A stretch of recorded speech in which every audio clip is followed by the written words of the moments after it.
సుందరాకాండ పారాయణము 26వ సర్గము 41వ శ్లోకం నుండి. ధన్యాదేవ సంగధర్వ సిద్ధాశ్చ పరమర్షయ మమ పశ్యంతి ఏనాదం రామం రాజీవలోచనం.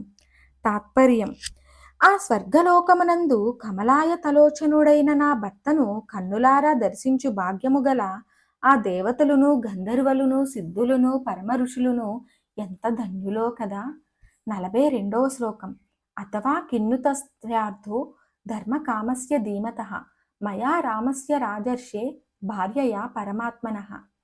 తాత్పర్యం: కేవలం ధర్మమునే కోరువాడును ప్రజ్ఞాశాలియును రాజర్షిగా చరించుచున్నవాడును ఆత్మజ్ఞానియను అగు శ్రీరామునకు భార్యనగు నాతో ఏమి ప్రయోజనము?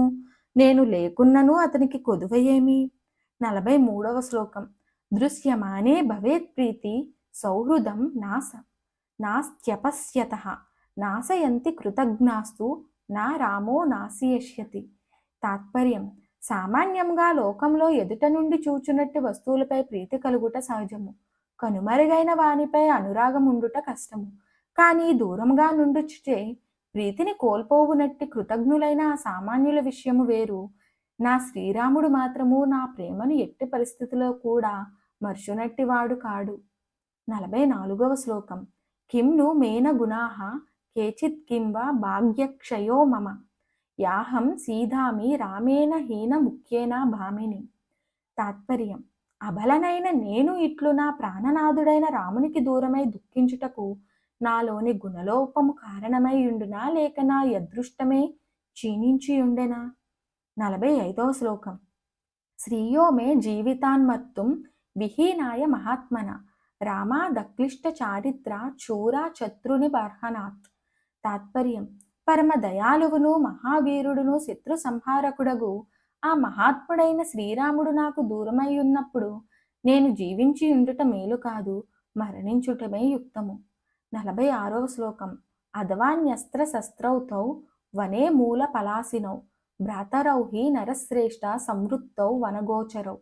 తాత్పర్యం: లేక పురుషశ్రేష్ఠులైన ఆ అన్నదమ్ములిరువును ఆయుధములను విసర్జించి అరణ్యమునందు కందమూలములను తినుచు తాపస వృత్తిని అవలంబించి ఉన్నారేమో, అట్టి వారికి స్త్రీచింత ఏముండును? 47వ శ్లోకం. అథవా రాక్షసేంద్రేణ రావణేన దురాత్మన ఛద్మన ఘాతితౌ శూరౌ భ్రాతరౌ రామలక్ష్మణౌ. తాత్పర్యం: అట్లుగాని ఎడల ఎంతటి మహావీరులైనప్పటికీ ఆ అన్నదమ్ములరిరువురును మహా దుర్మార్గుడైన ఆ రావణుడు ఏదియో గొప్ప మోసము చేసి చంపివేసి ఉండును.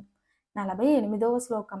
సాహామేవం గతే కాలే మర్తుమిచ్చామి సర్వదా నచమే విహితో మృత్యురస్మిన్ దుఃఖేపి వర్తతి. తాత్పర్యం: ఈ రీతిగా కాలమంతయు గడిచిపోవుచున్నది గాని ఏ విధముగు ఆశయను నాకు కనిపించుటలేదు. కాబట్టి నా అంతట నేను చనిపోవుటయే నేను చెయ్యదగిన పని. ఇంత దుఃఖము నన్ను అలుముకున్నను నాకు దైవము వలన సహజమైన మృత్యువు ప్రాప్తింపకున్నది. 49వ శ్లోకం. ధన్యాః ఖలు మహాత్మానో మునయశ్చక్త కిల్బిషాః జితాత్మనో మహాభాగ ఏషాం నస్తతః ప్రియా ప్రియే. తాత్పర్యం: ఇది ప్రియము ఇది అప్రియము అను భేద దృష్టి లేక ఇంద్రియములను జయించి పాపములకు దూరంగా ఉండు భాగ్యవంతులైన మహారుషులు ఎంత ధన్యజీవులనో కదా. 50వ శ్లోకం. ప్రియాన్న సంభవే దుఃఖ మప్రియా దధికం భయం తాభ్యాం హియే వియుజ్యంతే నమస్తేషాం మహాత్మనం. తాత్పర్యం: ఏ మహానుభావులకు ప్రియవస్తువు తొలగిపోయినను దుఃఖము లేక సుఖమే కలుగునో, ఆ ప్రియ వస్తువు వలన కూడా భయము సంభవింపక సుఖమే కలుగుచుండెనో అట్టి ద్వంద్వాతీతులైన మహాత్ముల దివ్యశక్తికి నమస్కరించుచున్నాను. 51వ శ్లోకం. సాహం త్యక్త ప్రియార్హేణ రామేణ విదితాత్మన ప్రాణం స్తక్ష్యామి పాపస్య రావణస్య గతావసం. తాత్పర్యం: నాకు అత్యంత ప్రియుడగు మహాత్ముడైన నా ప్రాణనాథునిచే విడువబడి మహాపాపాత్ముడైన రావణునకు వశమై ఇట్టి దీనస్థితి అందున్న నేను ఇప్పుడే ప్రాణములను విడిచెదను. సీతా ప్రాణ త్యాగ చింతనము అను 26వ సర్గము సమాప్తము.